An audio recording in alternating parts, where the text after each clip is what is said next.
Hello बच्चों, let's start with the question. Question says that the number of valence electron in a sulfide ion S2 minus is. हमारे पास क्या कह रहा है कि वैलेंस इलेक्ट्रॉन बताने हैं हमें सल्फाइड आयन के अंदर कितने हो। यहाँ पे की कंसेप्ट क्या होगा, हमारे पास की कंसेप्ट होगा वैलेंस इलेक्ट्रॉन होती क्या है, की कंसेप्ट होगा वैलेंस इलेक्ट्रॉन।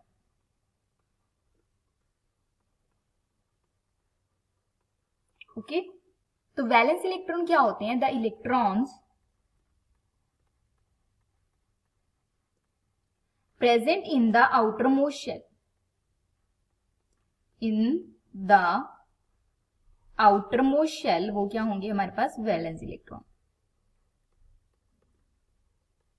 अब अगर हम यहां बात करें सल्फाइड 2 माइनस आयन की, तो जो सल्फर है इसका हमारे पास एटॉमिक नंबर कितना होता है? एटॉमिक नंबर होता है हमारे पास 16। ठीक है, तो एटॉमिक नंबर 16 है, तो जो नंबर ऑफ इलेक्ट्रॉन्स हैं वो क्या होंगे हमारे पास? वो एटॉमिक नंबर के इक्वल होते हैं, वो क्या होंगे? 16। बट इसने क्या किया? 2 इलेक्ट्रॉन गेन किए हुए हैं। 2 माइनस का मतलब क्या है कि 2 इलेक्ट्रॉन गेन किए हैं, तो यहाँ पे 2 इलेक्ट्रॉन और ऐड हो जाएंगे, तो इसके अंदर कितने इलेक्ट्रॉन है? 18। तो यहां से अगर हम बात करें इसके अंदर इलेक्ट्रॉन कितने हैं? 18। तो अब अगर इलेक्ट्रॉनिक कॉन्फ़िगरेशन की बात करें तो ये क्या होगी कि arrangement of electrons in a shell, की शेल के अंदर इलेक्ट्रॉन्स है वो किस तरह से अरेंज होंगे। ठीक है, तो अगर हम बात करें फर्स्ट शेल के अंदर कितने आते हैं? मैक्सिमम 2, देन सेकेंड शेल के अंदर 8, देन हमारे पास क्या होगा? थर्ड शेल के अंदर भी हमारे पास क्या होंगे?